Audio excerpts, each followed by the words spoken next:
that there are three. Another Mac ran to his aid, and then the bald man told him to be careful because the boy was a magician. The man asked that the child is a magician, right? He threw away his sword and said that then they didn't want to accidentally kill the golden egg that had just landed in front of them. Does he understand? Because he can bring them even more than a little elf. So he decided to fight him with his magic, and rushing at him, he told him not to die. However, Tur kicked the backpack so that it hit this slaver's face, and then this man pulled to himself the knife that Arthur stole from their boss. It was bad. This slaver told him that he knows a couple of cute tricks, and approaching him, he said that this was his weapon. Arthur was a little scared and thought he was fast. The slaver praised him and said that he had a very good reaction. However, I still managed to kick him. He reached for it and told him to come here and call it a bag of gold. He grabbed him by the leg and, lifting him up, told him to just give up. He can't do anything with his little body. Arthur thought that monocondensation, like a blade, seemed to behave like wind magic in this world.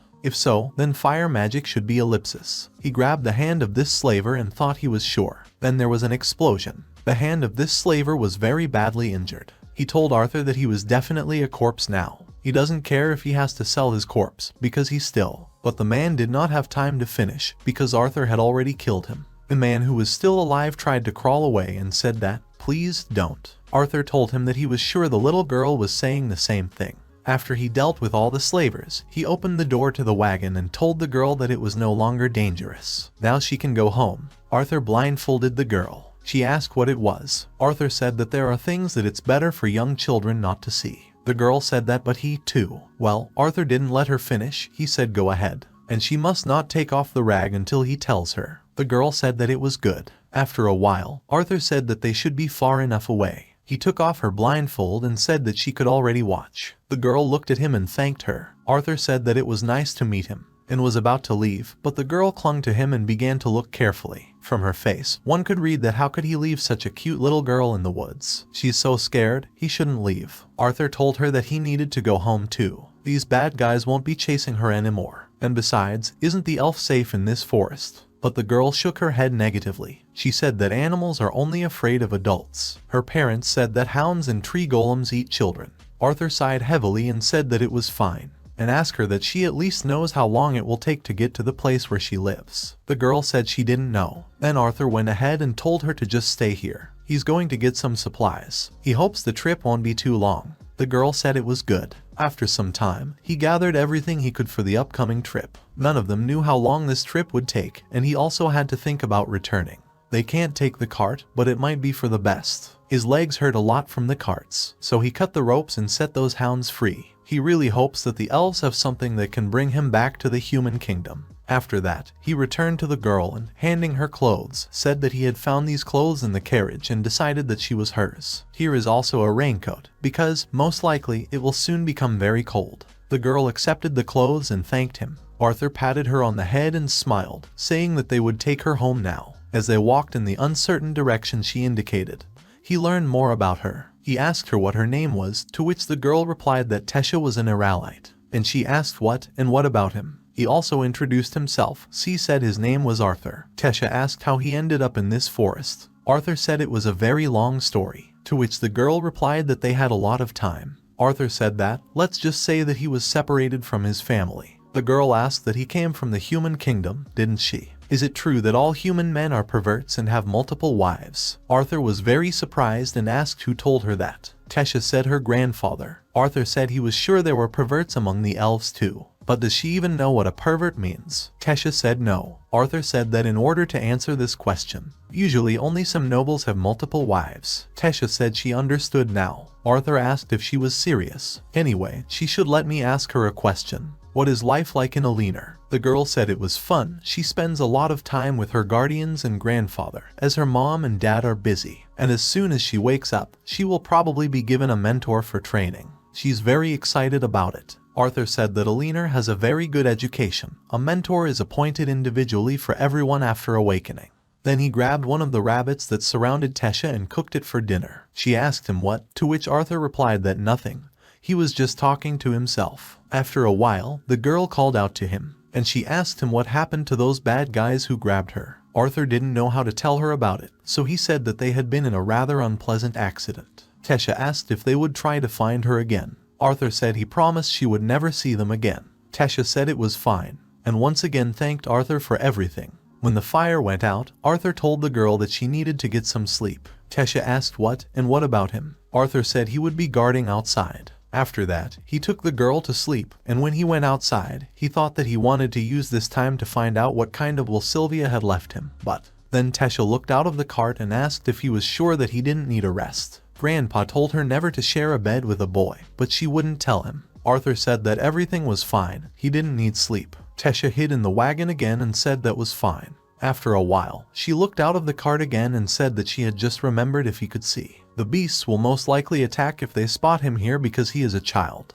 Therefore, she offers to guard the tent from the inside for their safety. It's for their safety, and she's not scared at all. Arthur climbed into the tent and said yes, and now it's time to go to bed. Tesha lay down next to Arthur, who was sitting and guarding her. She grabbed his pant leg, then finally fell asleep. Arthur thought that she had a hard time, so she should have a good rest. They continued their journey. The unfamiliar surroundings and the rapidly passing time were their only progress. After one conversation with this girl, her fears passed, and it was clear that she had no idea how to communicate with him. He admits that he is worried about his family and impatient to return home. They didn't leave him in a better mood. But what made the journey almost unbearable were the excruciating pains that came from his monocore, which were unpredictable. Seeing that he was in pain, Tesha came up to him and asked if everything was okay. Arthur said that yes, everything is fine. By the evening, the pain did not subside. He was also in pain, and he didn't look well in the morning either. Tesha was very worried about him.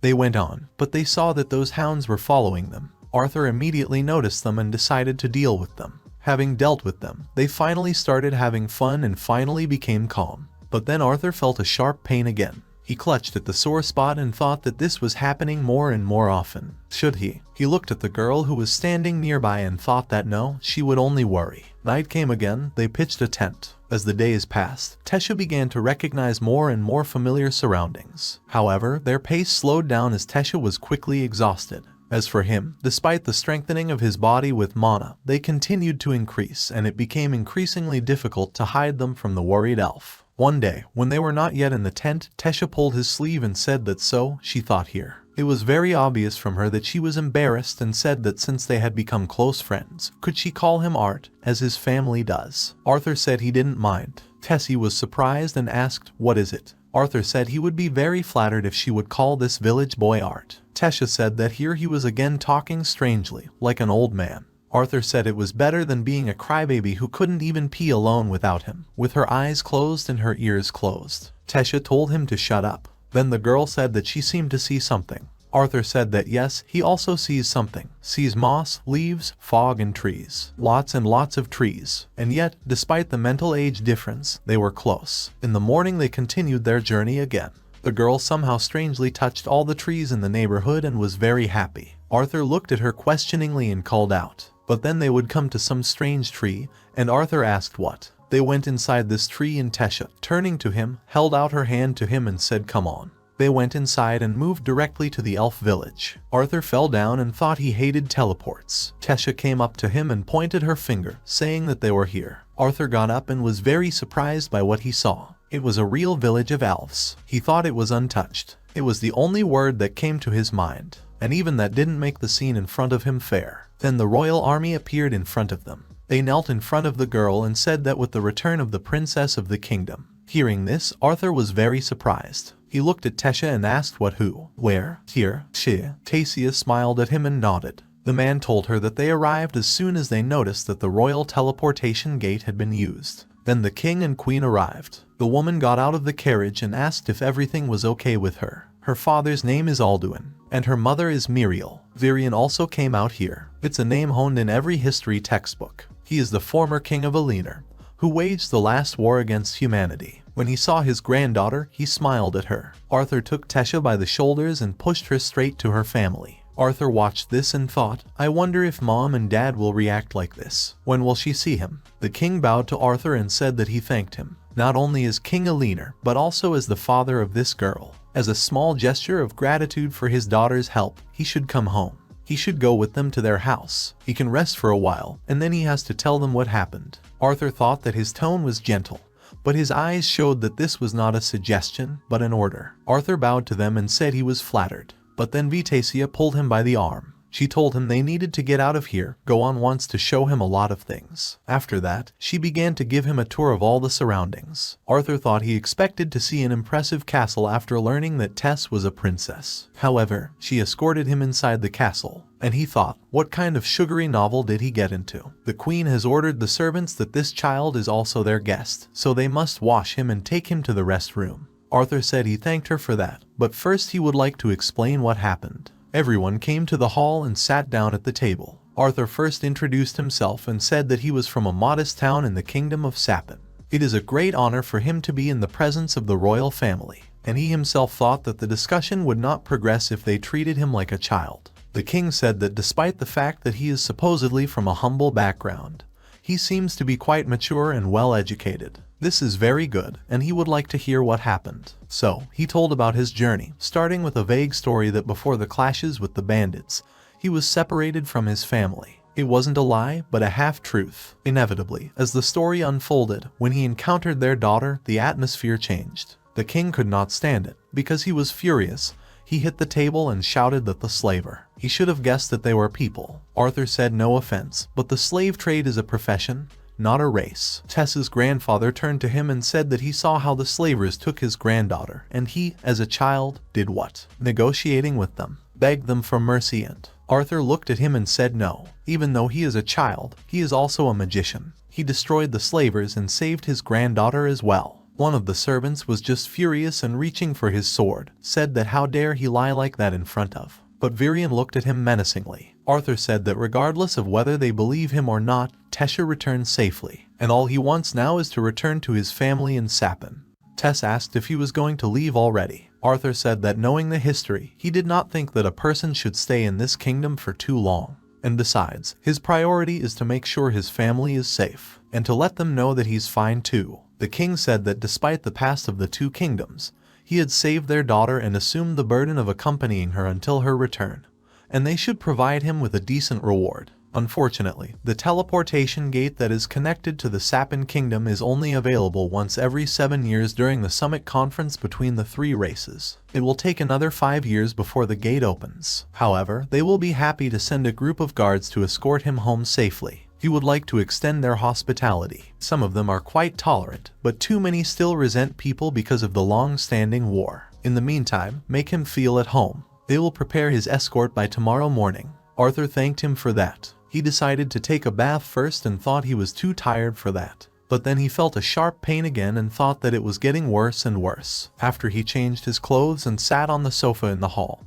he was holding in his hands the very egg that Sylvia had given him. He thought that he didn't know what to do. It was a pity that she couldn't help him. Then someone knocked on his door. When he opened the door, he saw Tess there. She couldn't stand it and hit him with her head right in the stomach. She called him a blockhead and said that at first he was cold, talking to her family, and then he left. Arthur grabbed her by the shoulders and told her that he was not cold. He was polite because she herself knows that they are the king and queen of this kingdom. And he asked her why didn't she tell him? Tess just giggled. Arthur got angry and told her not to giggle at him here. Tess turned away from him and said she didn't want him to leave, and he was her first friend. An SH door came up to her and hugged her, told her to show him the castle and called her a whiny princess. Then Tess decided to give him a tour. She took him to a very beautiful place and said that it was probably her favorite place in this castle. If he stays here until spring, he will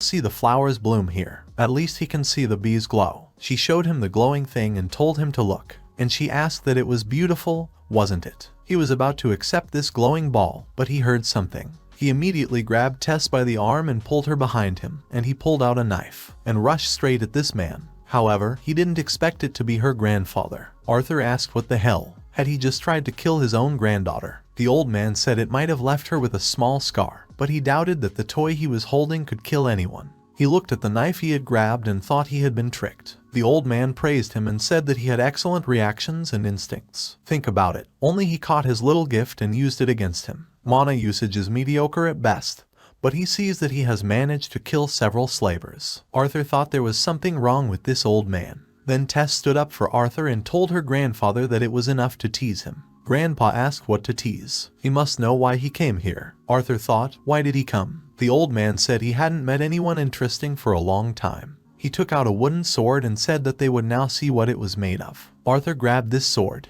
after which he immediately swung it and cut this old man. Tess was very scared for her grandfather and shouted his name. However, the old man was safe and sound. He got up and said that he was a little scared tomboy. Arthur didn't keep him waiting long and struck again. However, the old man deceived him and moved behind him. At the last moment, Arthur noticed him and blocked his blow. He thought he was really strong, but Arthur deftly dodged all his attacks. He thought that even with mana and minimizing his movement, he couldn't keep up with him. And then he realized that he had a chance to strike, and I decided to use it. He thought he needed to go even faster, but he did not succeed as the old man noticed him at the last moment. Arthur fell and flew a little on the ground. Tess was very worried and ran to them. She ran up to Arthur and began to see if he was all right. The old man said he thought he deserved it for his arrogance. After all, Arthur managed to strike at the old man. The old man touched his sore forehead and said that to think he could really hit him. The old man immediately jumped to his feet and said that, and now we need to start the round. But Tess came up to him and, pinching the old man, said that she thought he had mocked art enough. The old man screamed and said it hurt. Tess told Grandpa that he should have been nicer to him. The old man said that he was afraid that if he had been softer with him, he would have mocked him already. Arthur also got up and dusted himself off, saying that it was a great honor for him that the respected elder Virion had such a high opinion of him. The old man squinted at him and asked what a great honor, isn't it? Arthur shuddered and thought, what is this sudden change of mood? Virion said that if that was the case, then he should become his disciple. Tess looked at them questioningly. By this time, Tess had already taped her grandfather's sore forehead. Virion looked at Arthur and asked him if he agreed. Arthur made a displeased grimace and asked if he was serious. Virion asked what and why not. Arthur said that, well, first of all, he is a human being. Are people allowed to stay in this kingdom at all? Virion said that no one would dare to kick him out while he was under his care. He knows that he understands that he is already better than other children, even some adults, but he just needs to know that he can teach him what he can't teach even the most capable magicians in Sapin. Arthur said that even if he said so, he still couldn't. Not when he doesn't even know how his parents are doing, who don't even know if he's alive or dead. Virion said that if they had a way to find out how they were doing and communicate with them in order for them to know that he was fine, would that be enough? Arthur asked what he meant by that. Virion told him to wait and, turning to the maid, told them to wash and put Tess to bed. When Tess was taken away, Virion said that he understands that he is a little impatient, but this is due to what he felt earlier during their little sparring. He had attacks of burning pain where their core is, didn't he? And these attacks are happening more often, right? Arthur was surprised, a little scared, asked that how did he know this? Virion said that more than how he knew the fact that he didn't know the cause of his pains and this problem. Doesn't he know what the will of the beast is? The will of the beast was a term he had never heard before, but he immediately remembered how Sylvia had struck him to the core. He is sure that he already knows or has even encountered some mana beasts. Virion said that a beast strong enough to be assigned to class or higher gets the opportunity to pass on their will or inherent ability once, either to their descendant or to the person they are attached to. He won't be curious about how he fell back on such a strong beast. But at this stage, the power that resides inside him does more harm than good. Arthur said that the fact that he knows all this, does he also have the will of the beast? The old man said yes, he's the one they call the Beast Tamer, a title that he would be able to obtain when he completely defeated the monstrous beast inside him. He knows how important it is for him to return to his family, but doing it right now is very risky. The strength of his animal will is too strong for his immature body. If he didn't control it soon, the power he had gained would destroy his body from the inside out. Arthur was sleeping in his room, but he slept very restlessly. He wondered what kind of heavy feeling was pressing on his body. This monster personifies his worries, doesn't it? His burden. The expectations placed on him haunt him even in his dreams, don't they? But then he opened his eyes and saw Tess that was sitting right on top of him and telling him to get up already. Arthur opened his eyes and looked at the girl with displeasure, asked what. He turned away and said not now, calling her a shadow monster. Another 5 minutes. Tess got angry and asked who he called a monster. After a while, he finally got up. Tess said he had a very funny hairstyle. Arthur said that whoever spoke and called her a mini jellyfish. Tess asked Arthur, who was changing now, if he was really going to stay here. Grandpa told her that this morning. Arthur said that maybe they would find out for sure after the trip with Elder Varian. Tess pouted and pinched him. She shouted that she wasn't Princess Tess. She'll get mad if he keeps doing this. Arthur got scared and said it was okay. Now let him take a shower and get ready. If she doesn't want to watch, then he invites her to leave the room. Tess made a face and said how perverse. Grandpa was right. Arthur shouted at her to stop using words she barely knows. After that, he left his room and headed outside, where everyone was already gathering. He heard Tess's father beg his father that he knew that it was not appropriate for a person to live in this kingdom. Tess's mom said her husband was right. She will always be grateful to the boy for saving her daughter, but allowing a person to stay here is contrary to all traditions. The old man had already climbed into the carriage and said that he liked him and no more words. He looked at T.S., who had also already climbed into the carriage and said that besides, their daughter also seemed to approve of his decision. Tess nodded her head vigorously. Tess's father objected and told his father that he was asking him to change his mind. But Varian interrupted him and said that was enough. He will be under his direct supervision, and they need to make sure that everyone in the kingdom knows about it. Then Arthur came down to them and thought that it seemed that the elder could really be trusted. Varian, seeing Arthur, said that he was late, they had to hurry. Then they set off. Arthur called him Grandpa and asked how much time they had left. Varian grinned and asked, "What's Grandpa, right? He's not very reserved with him." Arthur said that well, they would see how today would go with his mysterious friend. But then Tess fell asleep and put her head on Arthur's shoulder. The old man said she woke up so early today, worrying him about Arthur. Arthur asked, "Is it really true?" The old man patted his granddaughter on the head and said that, being the only princess of this kingdom, she grew up alone. She was constantly being hurt by adults and even children who pretended to be her friends. Eventually, she became cold and distant, constantly building a wall around herself. But in the short time that he saw her with him, she showed him more smiles of laughter than in the last few years. And thanks a lot to him for that. After a while, they finally arrived and Tess woke up. She emphasized her eyes and asked if they were already here. Then the three of them went out. They stood at the door, and Arthur wondered who this mysterious friend was who had forced the former king to come to this countryside.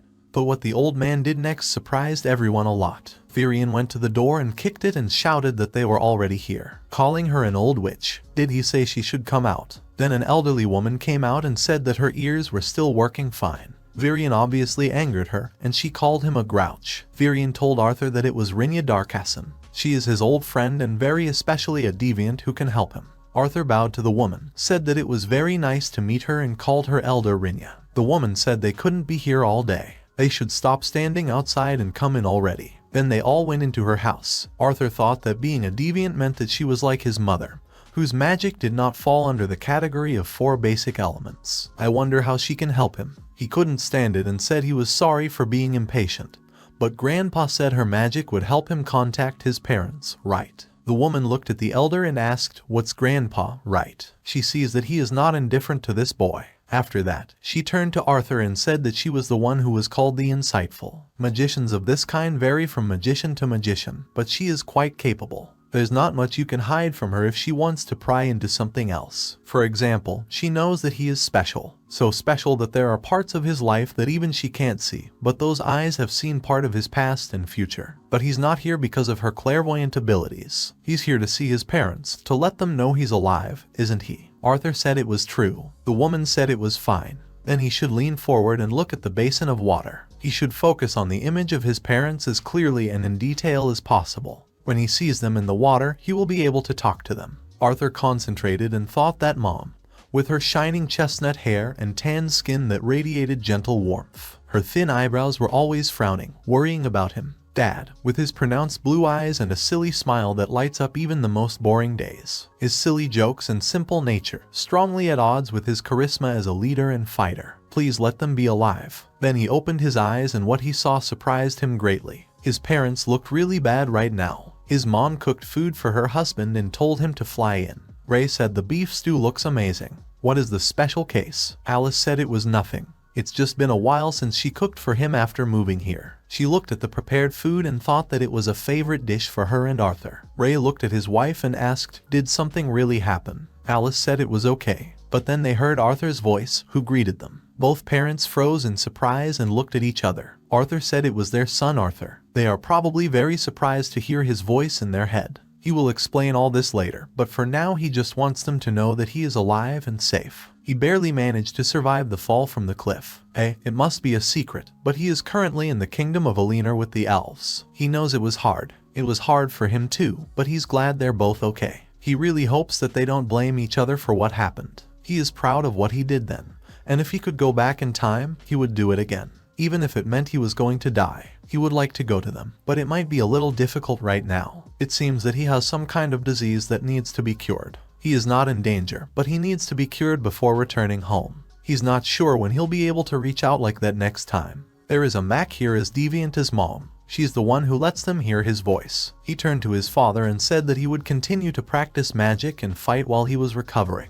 He shouldn't be surprised if he can beat him in the next match. And until then, he must take care of his mother and child. Arthur said goodbye, that he loved them both. Alice immediately jumped up and hugged her husband. Arthur told them to take care of themselves until he returned. He saw his parents and couldn't stand it and cried. Then he got up and said he was ready. After that, they returned to the palace. Arthur was about to enter with the others, but he was stopped by the king, who said that it seemed that the years he spent as a king had made him a little old-fashioned and stubborn. Tess's mom came up to Arthur from the other side and, putting her hand on his shoulder, said that he was trying to say that they were very sorry about what had happened. He should accept their apologies and consider this place his own. The king said that he was the savior of his daughter, the first disciple of his father, so he should let them greet him properly once again. Arthur was very happy and shook the king's hand and thanked him for his generosity. But then Tess burst in and told them to listen. If he really feels sorry for Arthur, then he should let them play outside. She wants to show him the city. The parents exchanged glances. After a while, Tess finally went outside and told Arthur that she was ready. She changed into different clothes and told Arthur that they had to go. After that, she took him through the streets of their city. Then he ran into some guy and apologized to him. This guy stopped and called him a brute. He said it had human germs on it. Arthur looked at him and thought that. The guy pointed his finger at him and said so much because Elder Virion favors him a little.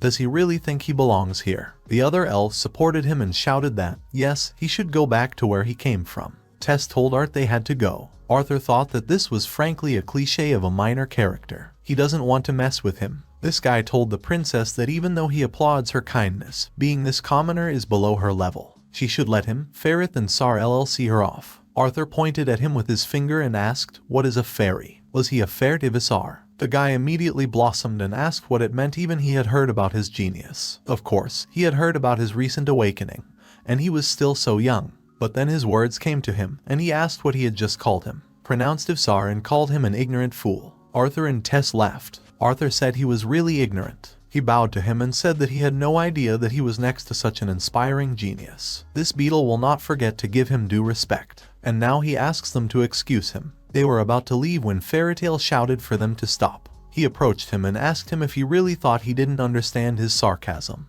Arthur thought that meant he wasn't as dumb as he thought. Ferrith said it was for the honor of House Ivsar. He challenges him to a duel. But then Tess came to Arthur's defense and said that how dare he start a duel with Elder Virion's disciple. He may be of noble blood, but he must know his place. The guy arrogantly said that he was apologizing, but his father taught him never to let anyone trample on his honor. He turned to Arthur and said that he should accept this duel or retreat with his primate tail between his legs. He should know that his decision will affect his mentor. Arthur looked at the elves who crowded here and thought that a duel. Is it really that serious? The guy grinned and said that he would take his silence as a sign of agreement. He turned to the princess and told her to judge this duel. After that, Tess came out in the middle and said that let the duel. It will begin. Freyrith told Arthur to get ready. The genius will show. But then Arthur had already approached him and hit him in the face. He asked, is that really all? Tess thought she knew this was going to happen. Then she grabbed Arthur by the hand and said that they had to run. Arthur thought that he couldn't help but appreciate this little princess more and more. Although the rest of the day wasn't as much fun as fighting with this guy, but it was refreshing and allowed him to take his mind off things. We wandered around the city for a very long time and Tess showed him everything.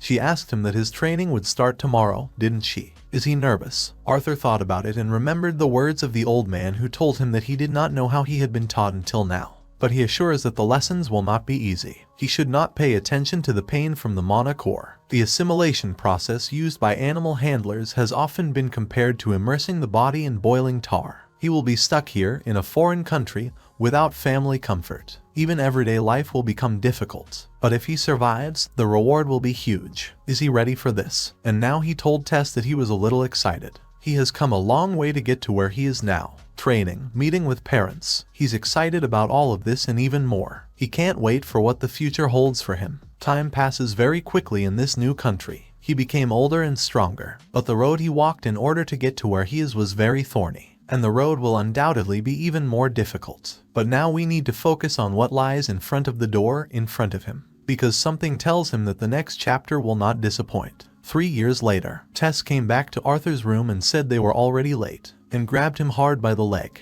Arthur shuddered and told her to stop because he was giving up. She actually used mana to twist his ankle. Couldn't she find a softer way to wake him up? Tess said it wasn't her fault that he didn't wake up when she politely asked. Besides, he should be grateful that a beautiful girl like her woke him up. Arthur said there were quite a few pretty maids here. Tess looked at him and asked, what did he just say? After Arthur got ready, neither were admitted together down the stairs. Tess asked him if he really thought maids were pretty. Arthur told her to give him a break. The old man was already waiting for them and told them that they were taking a long time. They need to prepare them both for the lesson. There are 4 main elements in their higher forms. These higher elements are ice, gravity, lightning, sound. They can only be controlled by a magician who has gone beyond the possession of his fundamental element. They call them deviants. Dwarves can only manipulate earth or fire. However, like elves, they have a much higher affinity for the 2 elements. Their distinguishing feature is that all dwarves can sculpt and bend metal, while talented dwarves can control fire and earth to the extent that they are capable of how to let them manipulate magma. An elf limited by water, wind, and earth, but with a much higher means than humans. In rare cases, elves can also become a deviant of a special type capable of controlling plants. However, elves are not capable of becoming magicians who can manipulate the higher forms of water, wind, and earth. Human magicians have the ability to manipulate any 4 basic elements. They are also the only race that is capable of becoming deviant in any of these elements, along with anomalies that cannot be classified in any of the elements, such as, for example, healers. There is a delicate balance of power between their 3 races, taking into account the population, the general innate affinity for the elements, and loyalty in magicians. Arthur asked the old man if he had explained everything well enough. The old man thought about it. Then he said that he probably was. Tess couldn't move at all anymore, so she just lay on the grass. Then she got up and said she had a question. She knows that this whole assimilation process is designed so that Art's body is ready to cope with his animal will. But isn't it better for him to train his physical body using magic like her? Arthur thought that he knew all this from his lessons in advance, but the difference in races really showed itself over these 3 years. While humans were considered talented if they woke up at a late age, it wasn't surprising that elven children woke up just after 10. For Tess, it happened even earlier, at the age of 10. Grandpa asked her what for. Is she angry that she's the only one getting beaten up during training? Tess said yes. Arthur thought that since then she has been training her magic skills with a tutor, learning to fight from her grandfather. Tess clutched her sore arm and thought that Grandpa needed to take it easy. Arthur also looked at her and thought that she would be a real monster in the future, although he should not be one of those who say so. The old man said that what Arthur has been doing these 3 years is basically fusing his bones, muscles, and organs with his mana. He didn't train physically like she did. However, he can assure that once this is over, his body will be stronger and more resilient than that of a veteran warrior. Tess asked what was really true. Then why is he so sensitive when she hits him? Arthur shouted that he still feels pain, and they know it. The old man said that it seems that 3 years of fusion was not enough to suck out his energy. But is he ready? Arthur nodded. Then Grandpa came closer to him and said that it was good. After today, he will be a real beast tamer, unlike those lucky adventurers who just use their beast as a tool. He's going to ignite his mana core by infusing a large amount of his own mana. He will feel a little warmth, but he should not feel too bad. But the shock wave threw both the old man and Tess away. The old man was very surprised and said, yes, that in this world. But then they discovered that Art was unconscious. They ran up to him, but by this time he had already regained consciousness. Tess asked if he was okay. Arthur said he was fine. He's thinking. The old man said he knows he has a reason not to tell him about it until now, but he has to ask again. Which beast gave him his will? Arthur said she was a dragon. The old man was surprised and asked, "What is a dragon?" He was clearly in shock and said that he was a real dragon tamer. He actually coached. After that, Arthur lost consciousness again and woke up in his room. An old man was sitting next to him and asked him how he was feeling. Arthur said he thought he should ask him about it. The last thing he remembered before he lost consciousness was how he was going crazy. Grandpa cleared his throat and said that he had calmed down. Arthur said it was fine. Can he trust them? They'll keep it a secret, won't they? Even after he's gone, right? The old man said that of course. And on the subject of leaving, information about his departure was established only after 4 months. Arthur jumped up and asked if he was serious. He thought it would be no earlier than 2 years from now. The old man said that the interracial tournament between the youth of the 3 kingdoms that was in the works at the end was confirmed. Portals to Xyrus and Sapin will be open to both kingdoms of Eleanor during this time. Arthur was very happy about this, but then he saw that Tess wasn't around and asked why she wasn't here. So can he tell him that? The old man told him not to worry about it. He knows that he has been checking them for the last few years through Rinya, but he will finally see them in person. Arthur said yes. So far, 4 months is very soon. The old man patted him on the head and said that he wished him that these 4 months would end quickly. Now that he has completed his training, it will become even more difficult. And now he needs to rest a little.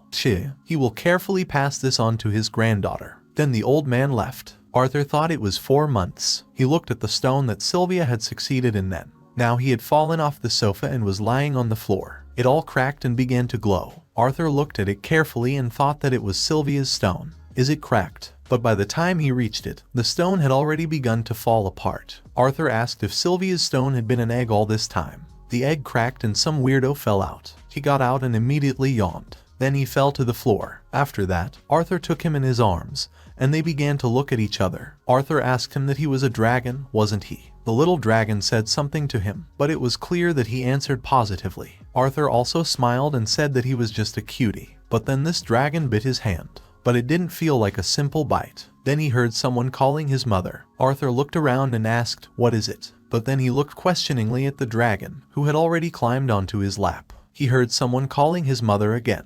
Arthur didn't understand what was going on and asked what who. After that, they both climbed onto the bed, and Arthur said that she could communicate with him telepathically. He looked at the dragon, who had already climbed onto his bed and lay down not far from his head. He told the dragon that he was actually a boy, so he should call him Daddy. Arthur stroked this dragon and said he thought he would name her Sylvie after her mother. Sylvia is pleased, she said something to him. Arthur laughed and said she liked it, but then he got confused and said that did he really like it? He felt it. He looked at the bite that Sylvia had left and thought that it looked like this sign was not as simple as it seemed. It feels like this thing connects him to the little dragon. 8 years old and he already has a tattoo. And he's a father. He really is a rebel. Then Arthur fell asleep. He woke up at night from a sharp sound. He began to look around sleepily and asked who was who. Who's here? It was Tess who had entered his room and was already holding Sylvia in her arms. She was crazy about this little dragon and asked Arthur who it was. And Sylvie was struggling in her arms and begging Arthur to save her. Tess said it was so cute. Arthur looked out the window and realized it was still night, so he fell back on the bed and said he was coming back, addressing his bed. In the morning, Arthur told Tess everything. She asked him that this way he could communicate with her telepathically. He was so lucky. Maybe if she could communicate with her, she would like her too. Now Sylvie was sitting on Arthur's head and wouldn't let Tess near her. Arthur told Tess that if she stopped looking at her like a predator, she would like it. And then they both saw the old man. Tess shouted to his grandfather to look at Arthur's new pet. Seeing this, the old man was very surprised. He clutched his heart and said that he would die sooner if he continued to be so surprised. Explaining to Virion what happened and where Sylvie came from. He learned that creatures like Sylvie usually hatch in the presence of their relatives. They tried to figure out why she had hatched in front of him. But the only reason they could think of was that he had fully activated Sylvia's will yesterday. Arthur approached Virion and asked what he thought he would have to hide her when he returned. Most people won't know that she is such a powerful being. Virion told him they would be fine. He should just pretend it was a rare beast. However, he has other reasons to worry. They had held back the strengthening of his core during assimilation. But now that he was fully awakened, they would train his core and the new dragon will for him. Arthur asked what he needed to do. Virion said that he found that the best way to gain access to stage 1 of his beast will, besides strengthening his mana core, is to constantly engage in battles. And threw the sword aside. Arthur also warmed up and said it made sense to him. Virion said it was fine. It will also make sense to fight other beast tamers when they use these stages against him, as it will help him even more. After that, Virion took on a different appearance and said that now it was time for them to fight. Animal tamers, mages who are able to use the unique ability inherited from the Mana beast. Stage 1, known as the acquisition phase, is when the animal tamer can borrow the inherent power of the beast. But only at the second stage of the integration phase, the magician can really use the unique abilities and characteristics of his beast. And for Virion, who had just discovered this stage 2 after decades of studying his bestial will, he was now able to use the Shadow Panther's deadly might. Virion told Arthur to be careful now while he sneaks up from behind. Did Arthur think he was saying he could get behind him after he warned? After that, Virion simply disappeared and already found himself behind him. But as soon as he turned around to strike, there was no one there. Arthur, apparently, was scared and, raising his hands up, said that he was giving up. He can't even react to his speed in this form. To be honest, it's shocking. Virion took on his form again and said he thought so. However, this form is not without drawbacks. Using the merge stage is still a bit off on him. Arthur said his movements were one thing, but even when he was behind him, he didn't sympathize with his presence. Virion raised his sword again and said that Shadow Panthers are able to instinctively manipulate both wind and sound to achieve this effect. He thinks he's already made fun of him enough. What would he say if they really started training? And handed him the sword. The days passed very quickly for him while he was training. Thanks to Virion's guidance and his own knowledge, he was able to gain access to stage 1 of his dragon will. He also taught him to hide the presence of his beast will in front of other magicians. If he didn't strengthen his mana core or study Sylvia's dragon will, then he was fighting against Virion. Fortunately, the assimilation process allowed his body to constantly train and train. And in his spare time, he spent as much time as he could enjoying the joys and hatreds of childhood, as Sylvia wanted, until finally the day of departure came. Every day they'd spent together over the past few years had made it very difficult for Tess to notify him of his impending departure. Tess couldn't react properly to this news. She was very sad when she found out that Arthur was going to leave them soon. Arthur gathered himself and said that it was as he thought. Old Lady Sylvia's feather hides the presence of Sylvie's mark well. Then Virion came up to him from behind and touching his shoulder said it was time to go. His crew is waiting for him. Tess was on the other side of Virion. Virion handed Arthur the compass and told him to take it. It is decorated with the coat of arms of the House of Iralites and will help him navigate the forests. Arthur thanked him for that. Virion said that he came closer to Arthur and whispered that he could always just find another princess in order to come back. Tess didn't like it, and she pulled her grandfather's beard. Virion told her it was a joke. Just a joke. Arthur approached Tess and said they would see each other again soon. While Grandpa is teaching her, he hopes that she will become stronger than him the next time they meet. Tess didn't say anything to him, just lowered her head. Arthur hugged her and said he would miss her, so she should be careful. I stood it and hugged him too and started crying. She said she would miss him too. Then they said goodbye, and Arthur climbed into his carriage. Inside the carriage, he saw a fairy. He said let them just look, who is it? Unless it's Arthur, the human brat. He was finally kicked out of the kingdom, wasn't he? Arthur looked at him and asked who he was. The guy got angry and said that he was a nobleman whom he had unfairly beaten, defying the customs of the duel. Everyone except a stupid country bumpkin like him knows that a real duel should be a demonstration of magic, and those who have started are always the first to be struck. Arthur kept looking at him questioningly, but then, apparently, he remembered him and asked what Ivisar was, didn't he? The guy said that Ferdivsar III. He is the heir of a noble family. Perhaps he was defeated when he was a naive child.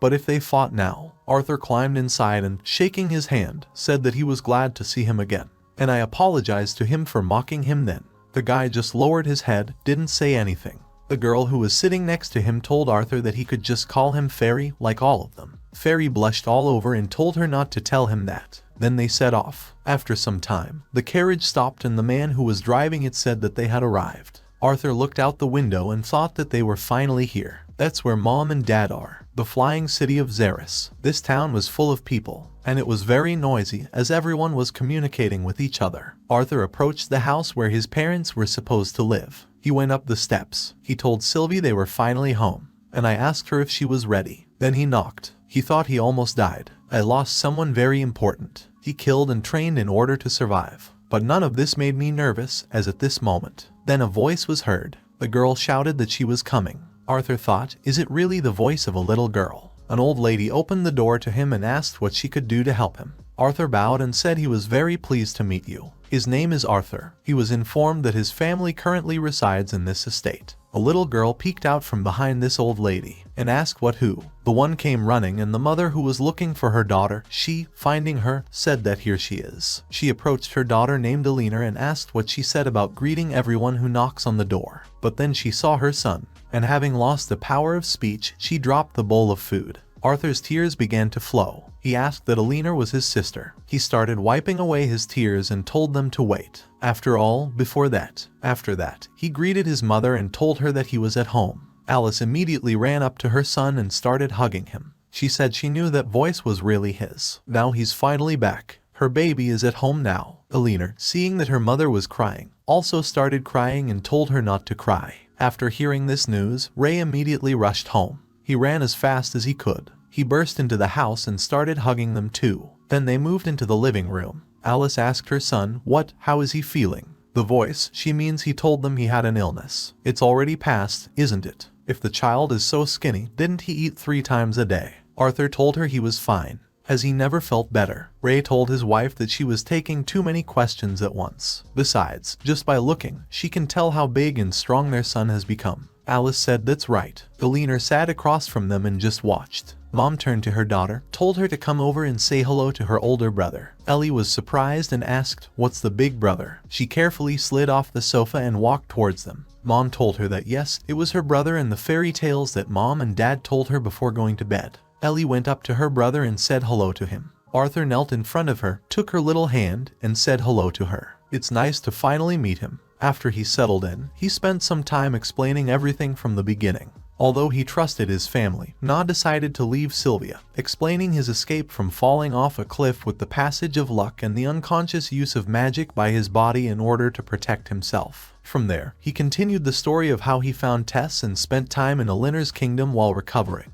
Ray drew attention to the dragon that was lying on their son's head and asked what about his little friend? Arthur said that while he was traveling, he came across the lair of the beast Mana, Sylvie's mother, dying of a wound. He couldn't do anything for her mother, but he's been taking care of her ever since. Mom asked him what was wrong. Is he sure he's fully recovered? Is there no chance of getting this disease again? Arthur told her she didn't need to worry anymore. This was mostly due to the instability of his mana core from early awakening, and he himself thought that he was ashamed to keep secrets from them.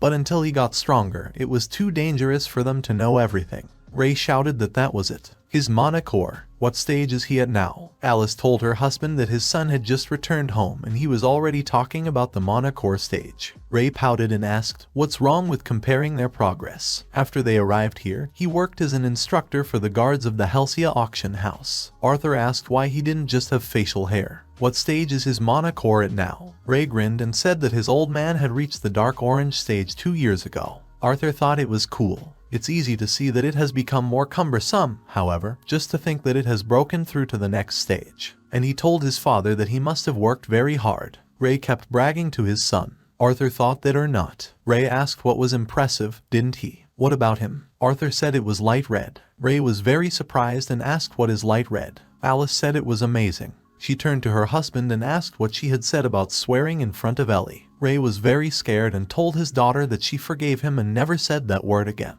After that, he started shaking his son and asked if he really had light red, when, and how, but he didn't even give him anything to answer and told him to forget about it, because they were going to the backyard, in order to spar right now. Arthur laughed out loud, and I thought it was good that he was back. Then a man burst into their room, and calling Ray said that he had just found out that their son was alive. But then he saw that it was really true, and asked what was going on in this world. Arthur looked at them and thought that these were the people who took care of his family. Ray approached them and told Vincent and Tabitha to meet his son Arthur. Is he really back? Vincent said he could see. Ray told his son that it was Vincent, who runs the auction house, and his old friend, whom he now works for. This is his house, so he should introduce himself before he starts destroying it.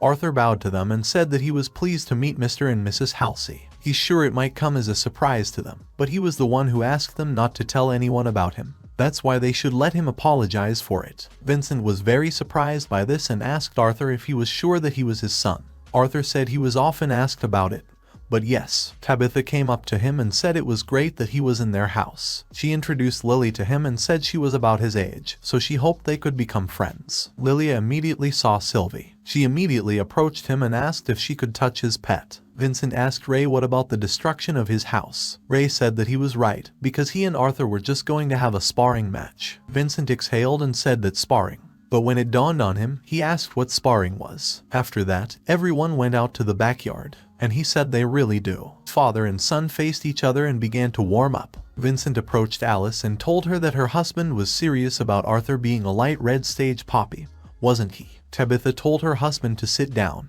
Alice said she was surprised too, but Arthur was always a quick learner and he had no reason to lie. Vincent said that even so, he should believe that an 8-year-old child has not only awakened, but also passed the 3 stages. Even these snobbish genius brats accepted into the academy barely reach the dark red stage, and they are 11 or 12 years old. Arthur heard their entire conversation and thought it was better not to tell him that he was on light red just because he couldn't train his core due to the assimilation of Sylvia's will. Ray told his son that he hoped he was ready. After all, his father is no longer the man he was then. Arthur said he was too. After that, they began their battle. Ray said he would have to try harder then, but he did not have time to finish, as Arthur struck him a blow. He asked his father what does he think? Ray said it wasn't bad. He admits that he caught him off guard. However, now his old man will become serious. He learned this little trick after he broke through to the dark orange stage. And don't let him say that he didn't warn him. Mages, since their awakening, have always had power in terms of what elements they have kinship with. Parents are looking for a professional for expensive testing of their child so that they can find out which way to send their newborn magician.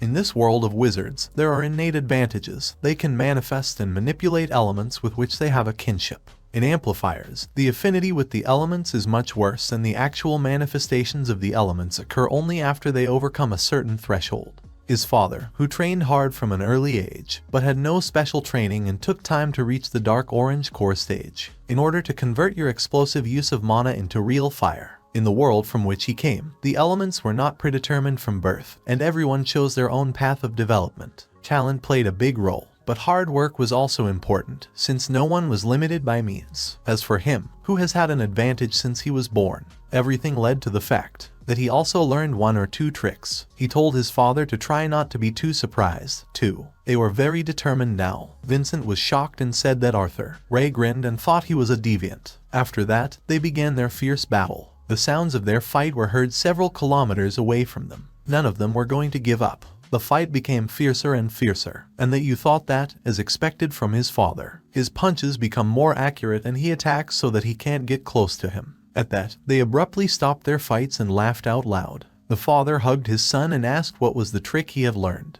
Of course, he, a deviant, had a high affinity with lightning, but he still has a lot to grow. The ice was also unstable, and he couldn't even master sound or gravity. But it was still nice to show off in front of my parents. Ray asked him what, when and how he learned it. What else can he do? Arthur said it wasn't that long ago, and he can barely control it. He can't do anything else. Ellie ran to them and asked her father if he was okay. Alice ran after her daughter and told her not to run. Did Vincent say he needed a drink? Tabitha said what an extraordinary child. After that, they all gathered around a large table. Vincent was already drunk. He turned to Ray and asked if he even understood what his son's future was. Ray patted Arthur on the head again and said that of course. He has known this since he woke up when he was only 3 years old. Tabitha was very surprised and asked what. Woke up at 3 years old. Alice said he blew up most of their house in the process. Ray laughed and said good times. Ellie looked at her father and asked if he was okay. Then Vincent started up and asked Ray what if they enroll Arthur in the Xyrus Academy. Did Arthur think that I was calling Xyrus? Ray asked, what's serious? But he's only 8, and this academy is the most prestigious magical institution on the continent. Tabitha turned to Arthur's parents and said that her drunken husband insists on the idea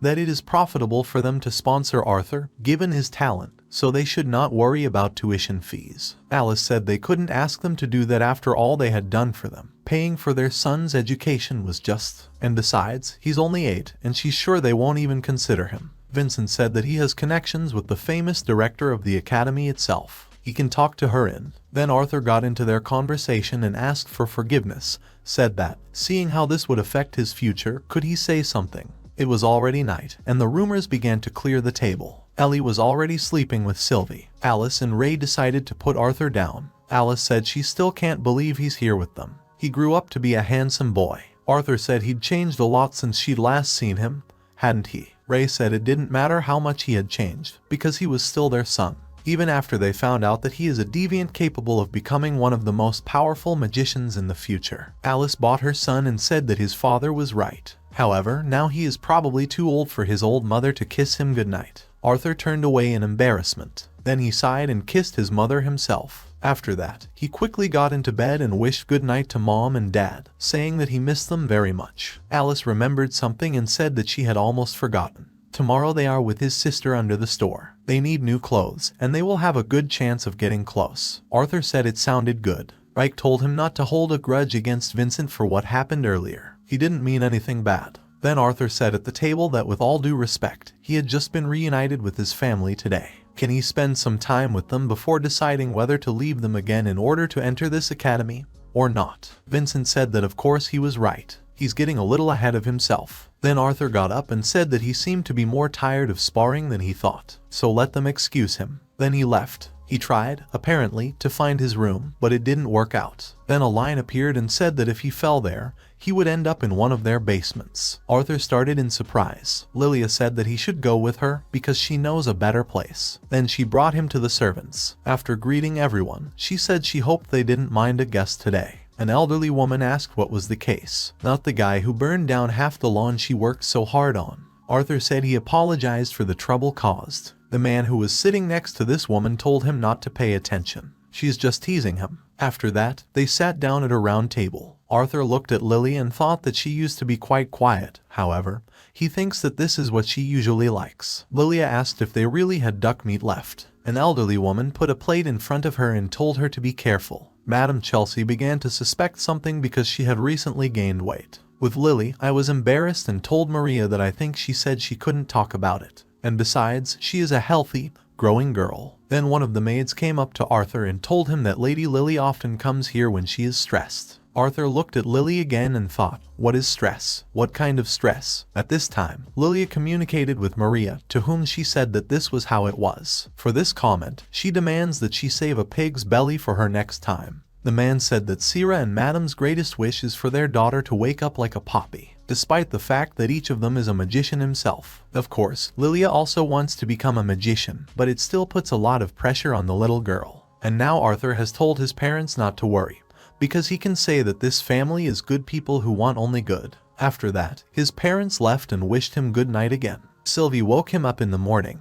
He laughed and told her that he was already awake. She's excited, isn't she? And he himself thought that he wondered how Tess was. Well, then he felt a pungent smell that came from Sylvie. He carried her to the bathroom and said that it looked like he wasn't the only one taking a bath today. After Arthur washed himself and washed Sylvie, he said that he needed see, everything was not so bad. Then someone knocked on his door, and the curtain said that he was coming. When he opened the door, he saw Ellie. He greeted her. Ellie was a little confused and wished him good morning and said that her mom told her to wake him up. Arthur said he could see. Then can she take him to his mom? Ellie said it was fine. They will have breakfast and then go shopping. After that, she took her older brother by the hand and led him to her mother. After breakfast they went shopping. Arthur said that this is the city of Xyrus. He went up to one of the storefronts and asked what they were selling in this store. Tabitha told him that these little balls he sees are called animal cores. These are magic cores that have been extracted from mana beasts, thanks to which you can increase your strength, although the effects from each core can be very different.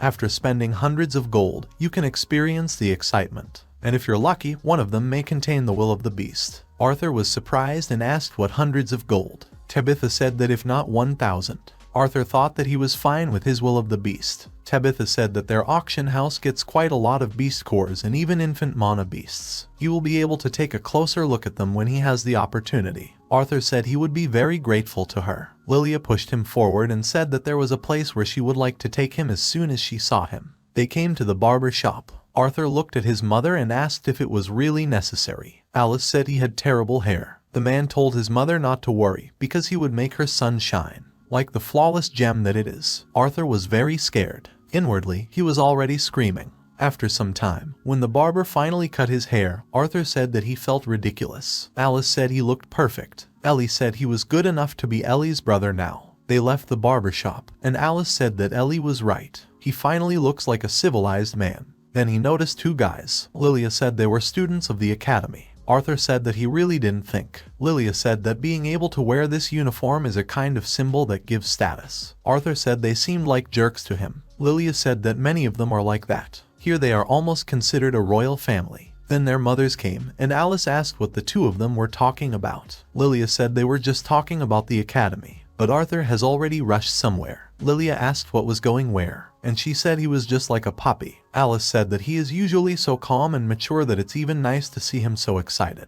Tabitha said it comforts her a little when she sees him more like a child at home, especially after yesterday's spectacle. Arthur went into a gun shop. Someone asked him if there was anything he could do to help him. Two men approached him, one of whom said that this place was not for children. He should leave as long as he asks politely. Another man said that this thing he's looking at now is a dangerous weapon. Does he understand what this means? It's not like the toy balls he has at home. There is a pastry shop nearby. The man wanted to put his hand on his shoulder, but Arthur abruptly threw it away. He was already packing up all the clothes from the store and said that he knows well what a sword is. He apologizes for getting in their way. The man still managed to stop him and asked what kind of house brought up such a rude man. Then Alice arrived and shouted to this man to take his hands away from her son. The man asked her that she at least knows what he is doing.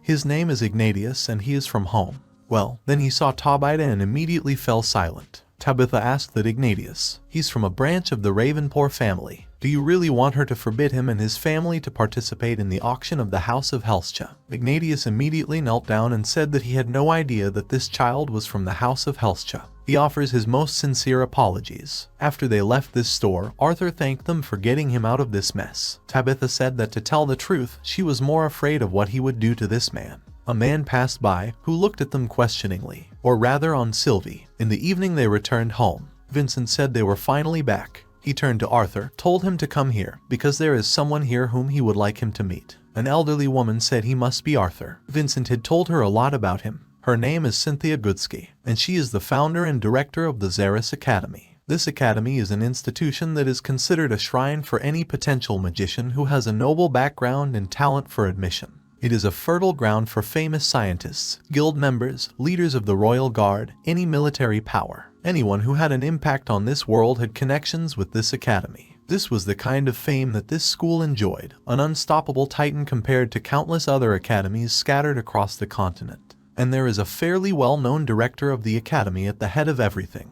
Cynthia and Arthur just looked at each other. Then Cynthia held out her hand to him and said that it was nice to meet her. She was finally able to meet him. Arthur looked at her hand and thought, what is the right way to behave in such a situation? Should he kiss her hand or shake it? He pulled up his hand and said it was nice to meet her too. Well, then his mother Alice arrived and bowed, said that she was asking for forgiveness for her son's rude behavior, and she bent her son down so that he bowed. Alice said that he had just returned home and did not know the official customs. Arthur thought he really hoped it wouldn't take long. He hadn't eaten for hours. Cynthia said it was fine. If anything, she was the one who impolitely intruded at such a late hour. However, she couldn't refuse Vincent's request after all his huge contributions to their academy. Vincent blushed all over and said that he was just helping the academy, which he hoped his Lily would visit someday. Lilia became very unpleasant because of this. Cynthia told Arthur that it wasn't often that she went home to visit a potential student.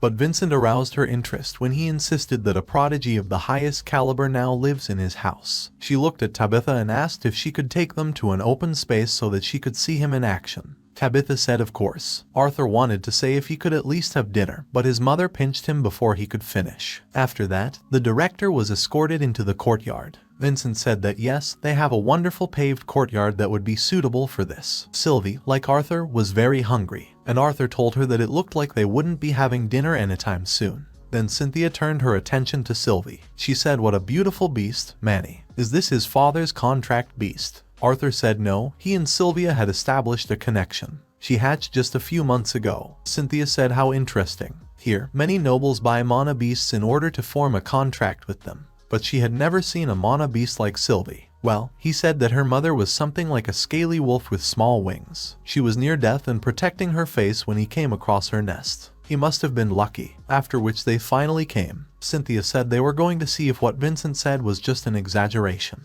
He mentioned that he was an amplifier, but refused to tell her anything other than that, saying it would be a surprise for her, and she thought that the boy didn't look worried or scared. Is it confidence or arrogance that makes him so? Arthur wondered what would be for dinner. He could smell fried fish today. Vincent said she would definitely be shocked when Arthur showed his fire and lightning magic, and he won't be able to burn down this yard like last time. Cynthia asked him if he didn't want to at least arm himself with a weapon. Arthur said that since she wasn't going to use the wand on her belt, he would be bare-handed too. Cynthia said it was very good and asked if it was time for them to start. During his training with the old man, the explosive power of fire and flexible counterattack waters were the first Kai arts from his world that appeared as real elements in this world for him. After that, the martial arts technique called earth and wind style from his past life also reached heights. You need to prepare your body and concentrate your Kai, and then release it. In the same way, you need to direct your mana down to the mana core and combine it with the mana surrounding it. It is necessary to control the internal and external mana collected by him when he releases it into the desired form. Seeing his strength, everyone was shocked again. Only Ellie and Sylvie were happy, and SH2R thought that, unlike magicians, these are the main steps that the amplifiers take in order to manifest an elementary attack. Of course, he had a slight flaw with his past knowledge, and now they will see how the director of the most prestigious Academy of Magic will react when he does. However, Cynthia easily repelled Arthur's attack. Arthur rushed into battle again. Apparently, he made a great impression on the director of the academy. Cynthia threw him back, but Arthur managed to orient himself in time and thought that using the wind to navigate in space,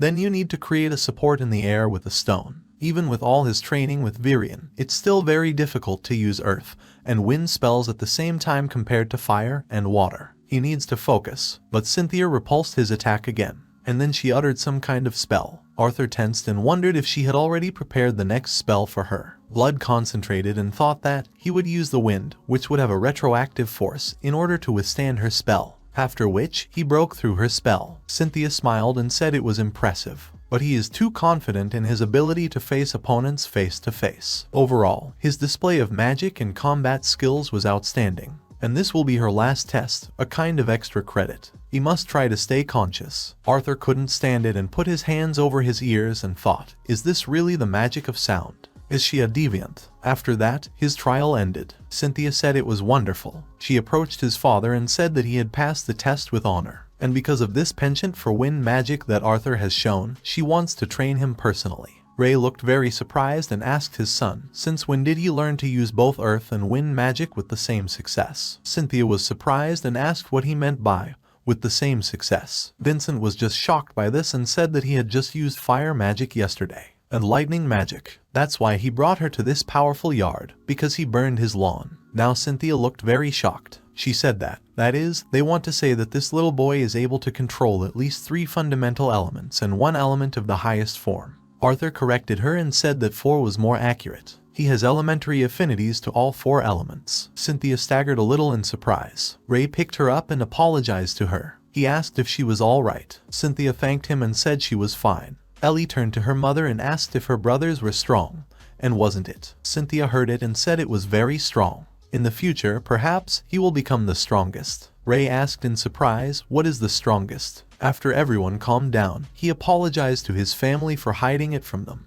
Alice asked her son that there were no more secrets. His chest tightened at her words, how he wished he could promise her that. After that, the headmistress came up to him and used a spell to make sure that no one heard them. She approached him and said that while this spell was working, they would not hear them and asked him to express his opinion. Arthur smiled and thought that she seemed to see right through him, and he told her that the truth is that he showed her his abilities because she has 2 things that he needs: power and influence. She must protect his family until he is strong enough to do it on his own. Not only would he attend her academy, but he would also consider her his benefactor. The woman grinned and said that even the king and queen would not laugh and offer her such a one-sided deal, and he thinks that she will agree to create such a relationship with a simple child. Arthur said that perhaps, compared to the king and queen, he is more aware of the potential of this simple child and believes that she thinks the same. Although his part of this deal has to wait until he enters her academy, as she see that he made a promise to someone very important that he would live his life to the fullest, and he thinks that attending her academy at a more normal age will help with that. The woman was surprised and said that it was as much as 3 years. What does he plan to do during this time? Arthur sighed and said that he had not yet told everything about his family, that he looked at his parents, who looked at him questioningly, and he said he was going to become an adventurer. After that, Arthur told everything to his parents. They locked themselves in the room, and Mom started screaming that there was no way. No way. Vincent said it looks like they've already started. Cynthia said she thought so. Alice cursed loudly and said that he had just returned after they all thought he was dead, and now he says he wants to be killed there. No, only over her dead body. Ellie started crying too and clung to her mom's skirt. She asked her mom not to get angry. She wasn't angry. Ray also tried to calm his wife down and told her that he wasn't saying he agreed with Arthur becoming an adventurer, but they at least needed to listen to him. Alice got even angrier and asked him how can he say that after everything they went through to get here? He understands, doesn't he? Then Mom started crying. Her father hugged her and began to calm her down. Arthur approached his mother, taking her by the hand, said that he did not plan to leave in the near future. In fact, he was looking forward to spending a few months at home with everyone. He knows that he has only recently come here, but after being in the Elf Kingdom for more than 3 years, he feels that he has missed so much of what happened in Sarina and the rest of the world. He wants to experience the feelings that he and Dad experienced when they were adventurers. Ray told his son that he knows where he came from and he really wants this for him. Even he couldn't wait to experience the adventure life when he became a teenager. But his mom is right to be worried. No matter how prepared and strong he would consider himself, but the life of an adventurer is dangerous and unpredictable. But then Arthur looked at Sylvie and came up with something. He asked what if some guard or supervisor would be with him. Alice had already calmed down a little and said that even then. But Rivers interrupted her, said it was a good idea. But who will be good? Alice looked questioningly at her husband, then, grabbing him by the collar, began to shake him. She started yelling at him that she wasn't. She can't believe he's even considering it. She won't let him send her son somewhere for 3 years. After a while, they all calmed down a little and sewed at the table. Arthur said that he was not leaving for 3 years. He plans to come back every few months or even more often between sessions. Alice was apparently still very angry and asked if it was really true. Arthur and Sylvie nodded vigorously. Then his sister came up to Arthur and with tearful eyes asked if her brother was already leaving.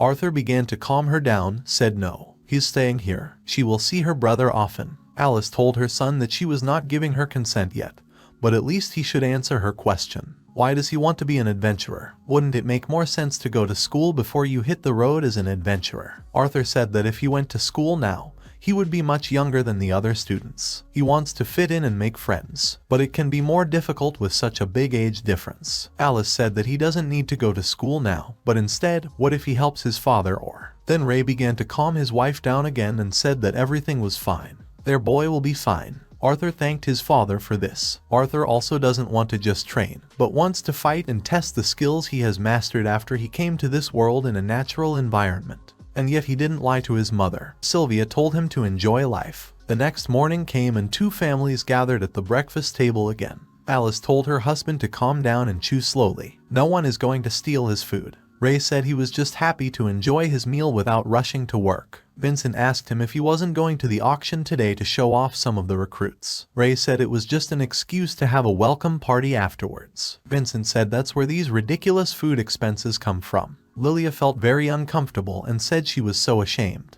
Arthur asked Tabitha what are they planning to do today? Tabitha told him that she and his mom had to run some errands around the city in order to prepare for the upcoming event at the auction house. They will take his sister and Lilia with them, but if he wants, they can take him at the same time. Arthur said he thinks he's staying home today, but thanks anyway. Vincent asked that in any case they had already decided what to do with Arthur. Alice said that they agreed to let him become an adventurer under certain conditions. Tabitha asked what the conditions were. Ray said that, firstly, he would wait until his birthday, which is in 3 months. Secondly, he will always have a guard during the mission. And thirdly, he will have to visit them at least once every 2 months. In addition, he is smart enough to handle the steel on his own. He looked at his son, who was now fighting with Sylvie for food, and he said he thought so. Vincent said it was all very well, of course, but they had someone in mind who would guard Arthur. Is there even a guard who would be able to guard him? That Ellie called her father and told him to look. She is now Sylvie. She put 2 forks as if she had horns. Alice told her daughter that it was bad manners. But then Ray hit the table and said that's it. He understood. The twin horns will come after the expedition from the dungeon in the near future. He received a letter from the Adventurers Guild saying that they would be back in 2 months. Can they send one of them with Arthur? Alice agreed with him, said that it was actually a pretty good idea. Ray asked her that can she not be surprised that he has a good idea. Arthur was delighted and thought that the Horns were twins. Jasmine, Dart and Angelo,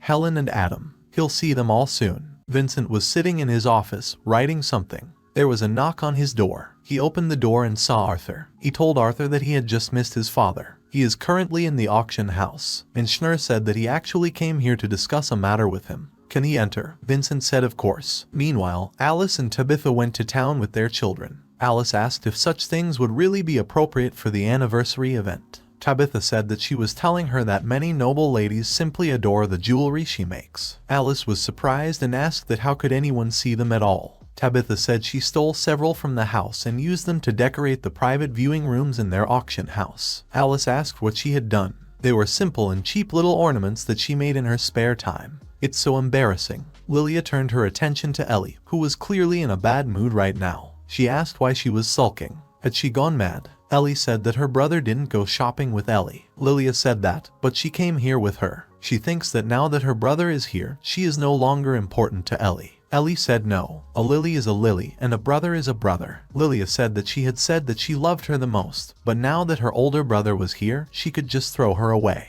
Ellie started crying and waving her arms, but then Tabitha came and hit her daughter on the head, asking why she was torturing Ellie so much. Lilia said she was just teasing her because all Ellie was thinking about these days was Arthur. Tabitha asked what was really true, because it seems to her mom that Ellie is not the only one thinking about Arthur. Could it be that her daughter has found her first love? Lilia blushed all over and asked her mother what she was saying. He's just a weirdo. She thought children her age couldn't be magicians. That's why she was still patiently waiting for the awakening. But Arthur is already a magician who is stronger than many adults. It's not fair. She also wants to be a magician and make them happy. Alice came up to Lily and said that she knows it's hard, but she shouldn't compare herself to Arthur. She is sure that she knows that Arthur is different from children her age. Lilia asked what, but how did he become so strong? She or Mr. Lavin trained him, and if so, can they help her too? Alice said that apart from a little sword training that his father did, they didn't do anything for Arthur. Tabitha was very surprised and asked if it was okay. She understands that he is a very gifted child, but aren't they missing something?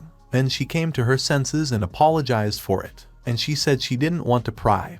Her nose wasn't in her business. Alice said it was nothing. She was very grateful that they cared so much. In truth, he and Ray both know that Arthur is hiding something from them. Tabitha asked that then why shouldn't she ask him about everything? For example, how did he become so strong while he was away and how did he reach such a level in sword handling? If she's so interested, then she's sure that she and Ray are both dying of curiosity. Alice said that of course, but they believe that there is a good reason why he doesn't tell them everything. She decided to give him a free hand and support him until he feels comfortable enough to tell them what he thinks of them as his parents. After that, they went further shopping, but they were still being watched by the same man. This man went down somewhere and told the other one to inform Lord Sebastian that the Mana Beast was not with them today. A mage from the Xyrus Academy was introduced to guard them, so he wouldn't be able to keep an eye on them too actively. However, the boy, who is most likely the owner of the Mana Beast, will be present at the anniversary event, which is dedicated to the 10th anniversary of the Helscha House auction. The other man said that then he would inform Lord Sebastian that the best opportunity to introduce himself was at this event. Vincent was currently sitting in his office with Arthur, and I thought, what kind of situation is this? And who is this 8-year-old boy who gives off such an aura that he is more nervous than when he was in an audience with King Sapin? Arthur drank tea and thanked him for it. Vincent thought that he was completely different compared to when he was with his family. Is this really his true face? And he said that of course. Arthur said that in any case, the reason for his sudden visit is that he would like to ask him to get some things for him. Vincent asked what and what kind of objects they could be. Arthur said a protective raincoat, preferably with a hood, a decent sword for his size and a mask capable of changing his voice. Vincent said that the cape shouldn't be a problem, but only an artisan who is a deviant, who has an affinity with sound, will be able to properly make it. He can definitely try, and I thought that he was already mired in work related to the anniversary event. Why is he trying so hard to please this boy? Arthur said he thanked him for that, and he said that as for compensation, he had no money, but he had come up with a way to repay him for his help. Vincent said that everything was fine, because his father had helped him a lot since he started working for him. Thanks to him and the training he conducts for all their guards, thefts and fights. The auction house was the lowest in history. Arthur said that, nevertheless, one of the things he would like to do would be to help his sister speed up her awakening using a method he had recently discovered. As long as he helps her, then he can help Lilia. Vincent stared at Arthur questioningly. Arthur said that he knows that neither he nor his wife are magicians, but he believes that he can help their daughter awaken as a magician and enter the Xyrus Academy. Arthur was already in his room. He had just recently woken up and thought that after so much time, he could only use it for a few seconds. He exhaled and thought that wasn't enough. He should try again. After some time, he thought that whether it was his past life or this life, he needed strength in order to protect those who were dear to him. This time he will get the power not for revenge, but for the protection of loved ones. Then Sylvie said something to him, and Arthur said that she was right. It looked like they were back. After that, he changed his clothes and went downstairs to his parents. His mother was walking towards him and asked him how he was going to help Lilia wake up as a magician. Even as a harmless joke, it's a bit insensitive to ellipsis. Tabitha told Arthur that if this was some kind of joke, she thought he had gone too far. Arthur said he would never joke about something like that. He offered a deal to her husband, and he agreed. Vincent was hugging his daughter right now and said yes. He said he would show them as soon as they got back, so they need to go to the living room now. The women only exchanged glances. After that, everyone went to the living room. Arthur sat in the middle of the room, and the girls sat on both sides with their backs to him. He touched each of them on the shoulder and said that it was fine. Now he wants them to breathe the way he tells them. And he himself thought that mana is best felt during slow and deep breaths that take place in precise rhythmic patterns. A pattern is an image scheme that acts as an intermediary representation or sensory concept, thanks to which, in the mode of simultaneous perception and thinking, patterns are revealed as they exist in nature and society. He really hopes that this explanation will be enough for them. He said that step 1 is to breathe in a special way. Lilia asked what in a special way. Ellie said she could breathe easily. Arthur said it wasn't just ordinary breathing. If she can do that, she will become as strong as her older brother. Ellie looked at him and asked, "What is strong?" After that, she began to rejoice and said that she was as strong as a brother. Arthur thought that he hoped very much that she would be able to understand his instructions. Then he said that in any case they need to breathe like this. They have to take a deep breath through their nose until they can't breathe anymore. Then she must open her mouth and breathe in the air again. After that, you need to inhale the air in small jerks about 15 times. The girls repeated exactly as he had told them. Arthur said it was great. Now you need to do it again with your eyes closed until you see the beautiful lights that float in the dark. Ellie said she sees beautiful lights, but then they abruptly disappeared. Arthur explained to her that it was because she had stopped breathing. Lilia started panicking and said she still couldn't see them. Is there something wrong with her? Arthur said no, it's fine. None of her parents are magicians, so that's what he expected. Alice asked her son if he could at least tell them what he was trying to do. Tabitha said she knows what he wants to do and won't question his skills, which are related to magic. But teaching a child to awaken by a magician is unprecedented. This should happen naturally. Arthur said he was going to help them do what he did in order to wake up at the age of 3. And the only reason he thinks he can succeed in this is because of his affinity with all the elements. He had thought it over in his head, but they would know for sure after they tried. So they should just watch. And he himself thought, well, now they need to see if it works as well in practice as in theory. Arthur told the girls that they could feel a little heat in their bodies, but they should continue to breathe, as he told them. Lilia said she could see them. Thank you. Ellie said it was so beautiful. Arthur said that both of them have now tried the idea of putting the white specks together. Ellie asked what to collect. Arthur said that these little lights are her friends, and they should be together in order to be happy. Could she do it for him? Ellie said it was fine. After a while, they were all very tired. He said he thinks that's all he can do for today. Vincent asked how did it go? Will their daughter be able to become a magician? Arthur said it would take a few years, but if he continued to train with them for a few months until they got back on their feet, Lilia won't have any problems in order to become. But Tabitha interrupted him as she hugged him. She apologized to him for doubting him, and I started thanking him. She said that thanks to him, her child will have many opportunities that they did not have because they could not become magicians. After all this, his life settled into its usual rhythm. Every morning he trained, and then helped his sister and Lilia get closer to their awakening. Even with his impatience to become stronger, he still tried to spend time with everyone, knowing that he would not have such an opportunity again in the future. The continents of Diketan are divided into 4 regions.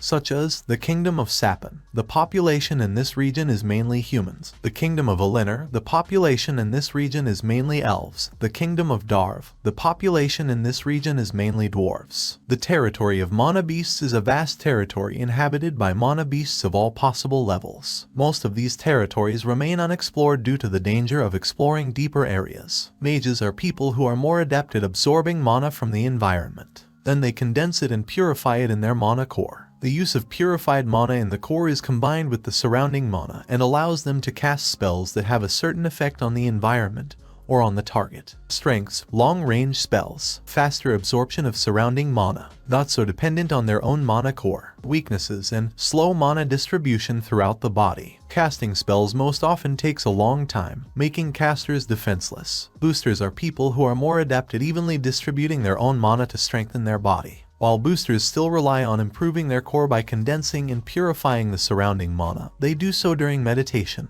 not during battle. Strengths: improved physique, less mana consumption. The body is less vulnerable in and out of combat. Weaknesses: have a limited amount of mana at their disposal during combat, with the exception of Arthur, who learned about mana rotation from Sylvia. Most attacks are short in range, since the further he has to project mana, the more it will be needed in the end. The core stages are black, red, orange, yellow, silver, and white. Each stage is divided into dark, solid, and light. They are listed in order from weak to strong. Affinity is an element or elements to which the poppy is naturally predisposed. This means that a Mach who has an affinity for wind could learn spells or techniques that are related to other elements, but not as well. Deviant forms: people, wind, sound, fire, lightning, earth, gravity, water, ice. Elves: wind, sound. Land and water separately do not give anything. Earth plus water, plants. Dwarves: fire is nothing. Earth is metal, fire plus earth is magma. Deviant. Elementary deviants are magicians who have gone beyond the possession of the fundamental element. Emitters are those magicians who have the ability to heal with what magic theorists here call light magic.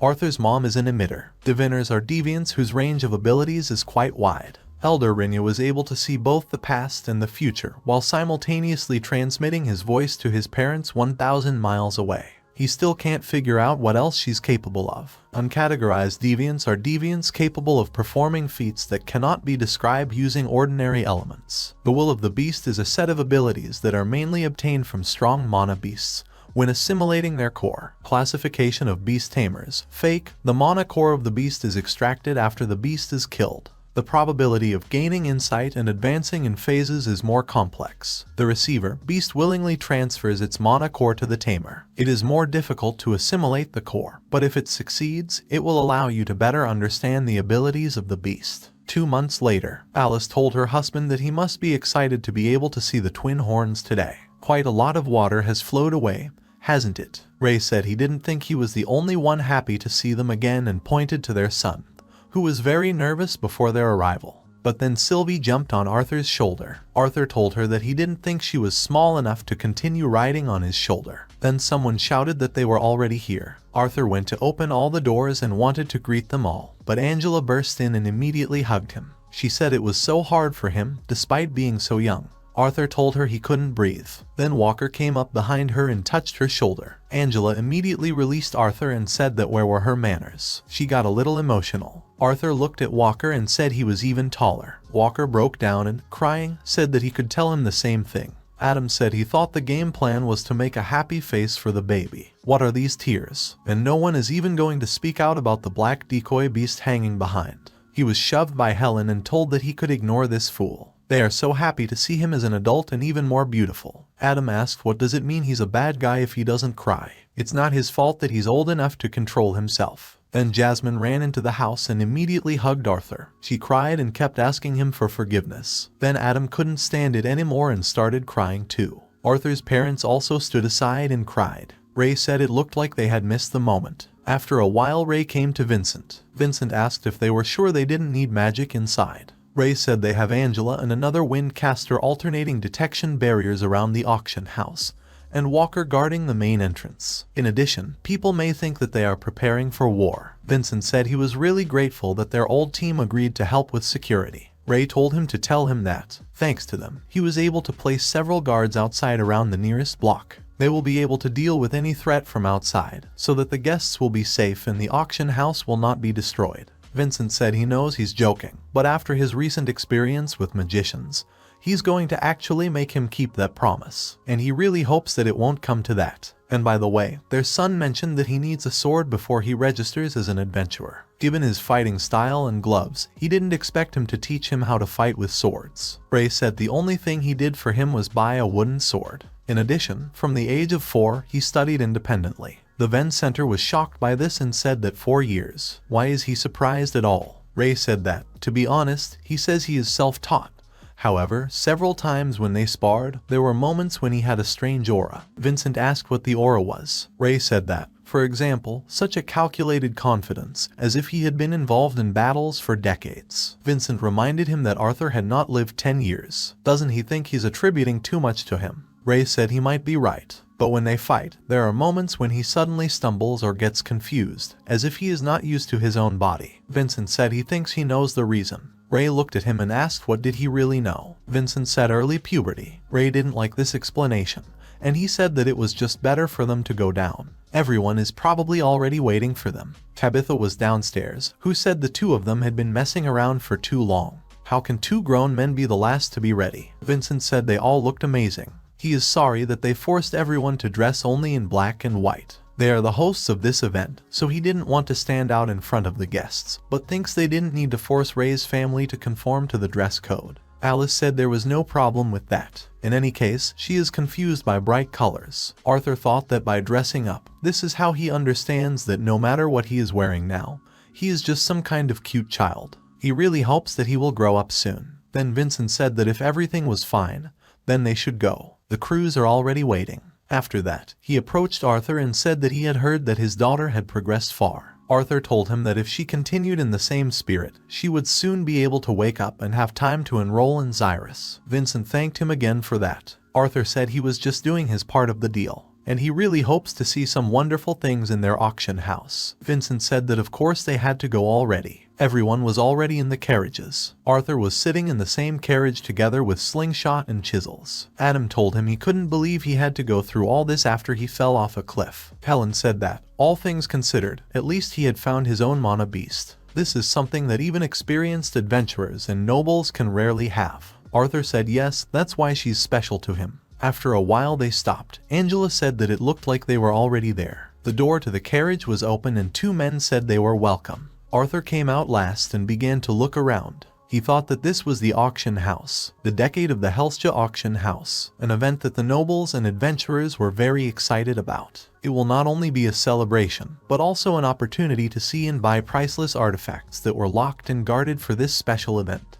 They went inside, and Arthur began to look everywhere again. He saw the cores of the beasts and thought that there were so many of them here. Sent saw some strange and scary statues and thought that, and what else is this at all? The exterior of this building is amazing, but there's nothing inside either. Vincent said it was alright. Today is a big day. They need to collect their thoughts and make sure that no one has made mistakes. Ray told his subordinates that Team B should make sure that the side corridors are checked every half hour before returning to the original route. Arthur said he was pleased to see them like this, especially his father. His behavior is very different from usual. Helen said his father was a leader after all. She has matured since taking his place, but still can't compare to him. Anyway, she's going to join his father now, so they'll see each other again. Alice called her son with her. Did Arthur say he was coming? Alice said they had to go inside, and Vincent and his father would join them later. After that, they entered a huge hall. Arthur saw a man on the stage and thought it must be the auctioneer who is holding the event. Despite the fact that he was a king, and also lived side by side with the royal family in Alina, it's really impressive. Then Tabitha asked him what he thought about their auction house. Arthur said he thought they were seriously downplaying the meaning of the word home. Tabitha said she was glad he liked her. Lilia nudged him and told him to wait until he saw the private viewing rooms upstairs. They started up the stairs, and Alice told her daughter to be careful. The man opened the door for them and said that they had arrived. Arthur thought that seeing how gorgeous this place was, he was looking forward to seeing what kind of items they were going to put up for auction today. Tabitha said they would be expecting special guests later, but in the meantime they should make themselves comfortable. After that, the women went to get drinks, and the children were left with 3. Lily called Ellie and told her to look, because it's already starting. They stuck to the glass and started looking at what was going on there. Ellie said there were so many people. By this time their mothers had arrived. Tabitha asked what they were up to. Lilia said that Ellie was trying to count everyone who came. Tabitha said it was so cute. Lilia told Barely that instead of counting, they could play Pock Pock instead. Ellie really liked this idea. Pock Pock is an advanced hand-clapping game. After that, the girls started playing, and the moms started talking. Arthur just looked at them and said it looked like they were all having fun. Then a man came up and, apologizing for the intrusion, said that, but he would like to inform them that VIP guests have arrived and will be here soon. Tabitha said she understood. After that, they all got ready to meet these very guests. Vincent also came, who said that he should be allowed to introduce His Majesty Blaine Glader and Her Majesty Priscilla Glader, Prince Curtis and Princess Caitlin. Arthur thought he felt it then. Just like in Aliner, he was in the presence of royalty. They all bowed to the royal family. The king said he didn't know they would be sharing this space with guests. Vincent apologized for his amateur performance and said that he remembered that he wanted to meet his family again the last time they were here and thought today was the right time to do it. He remembers his wife Tabitha and his daughter Lilia, doesn't he? He also introduced Seven Arthur, saying that it was Alice, the wife of his close friend, and their children Arthur and Aliner. Blaine said Vincent's friends are his friends too. Now let them all stand up. After all, they are here to congratulate the auction house on the 10th anniversary of this wonderful place to enjoy this event. Priscilla said that yes, there was no need to remain so formal. They need to enjoy life. She, for example, is very glad that they will at least have some company other than their guards. Then Sylvie woke up and immediately jumped up. Priscilla noticed her and said what a cute mana beast. Looks like a reptile, but more intelligent. Arthur said she hatched a few months ago and her name is Sylvie. He turned to Sylvia and told her to say hello to them. Blaine asked Arthur that this mana beast is related to him, isn't it? Arthur said yes. The king stroked her and said how lucky he was. Even babies are hard to tame, but she seems very obedient. Arthur said they can communicate mentally, so it's more like mutual agreement than obedience. Then someone asked what. Everyone immediately turned around and looked at that person. The man took off his hood and asked, what does he mean? That he has an equal contract with this mana beast. Arthur tensed and thought, did he really say something unusual? And he said that he believed that she was the initiator of the contract. The man immediately rushed to him and, grabbing his hand, told him to let him take a closer look at their relationship. But the king stopped the man and said that now was not the time or place to study some pet. Does he need to be reminded that he is on duty right now? This man was called Sebastian. Sebastian fell to his knees in front of the king and apologized. Then Tabitha came up and said that the event should already begin. And she told the king and queen that they should sit down over there. Skitters are the D class of the mana beast. Domesticated animals that use their strong claws to drag the crew over long distances over shaky terrain. Possessing much more stamina and strength than ordinary horses, skitters are a valuable asset for anyone who can afford to use them. A man came on stage and said that he wanted to say that it was a great honor for him to be here tonight. He believes that all of them, distinguished guests, have gathered here today for one single reason, and this is an opportunity to get one of the rare and valuable items at this auction. Everyone clapped together. The man went on to say that before they start, he asks everyone present to face south. They should join him and greet some extremely important figures who have blessed them with their presence. This is the king and queen Sapana himself. Everyone stood up and bowed. After that, the man continued to say what next, but, of course, not least the person who made this event possible. So let them give their applause to Vincent Helscha. Arthur thought it reminded him of his past life, but he shook his head and thought, no, he's not the king anymore. He hasn't even reached puberty yet. After that, everyone relaxed a little. Arthur drank the contents of his glass. It was alcohol that he smuggled in while no one was looking. After that, he turned his attention to the queen and thought that this was how the caster spoke about us. He saw a wand on her belt, and he thought that the fact that he couldn't sense her mana meant that she was either wearing an artifact in order to hide her, or she was at a high enough level. But then the queen noticed him and smiled at him. Arthur smiled back at her. Arthur thought that he had never thought about it before, but he wondered why he didn't feel any attraction to the queen, or to any older woman, even if they are in the same age range as he was before he died. Maybe because they are the same age as his mother. But he also doesn't find young girls attractive. No matter, it doesn't look like he has any plans for that anytime soon. He'll think about it when he grows up. Then Vincent came up to him and called him. He said that the sword would be auctioned right now. He has to tell him if he wants him to make a bet, and he doesn't have to worry about the price because the owners have privileges. After that, the man announced that this short sword was forged by a master blacksmith, who is also a master of fire. The core of a mighty thunderhawk is instructed in the handle. After they pour a small amount of mana into this sword, it will cause electrical discharges on the edge of its blade, which will increase its cutting ability and even impose a paralyzing effect. Bidding starts from 50 zlotys. After that, people started shouting that 51. The next one shouted 52. Someone shouted 53. Arthur thought that a modest house in Xeris was worth at least 1 gold coin. Well, the average family in his hometown of Ashbur could easily live on a handful of copper coins a day. Only an initial bet on this sword could provide a modest life for his family for more than 250 years. Vincent approached Arthur and asked him what he liked. He knows that he is a little too big now, but such a sword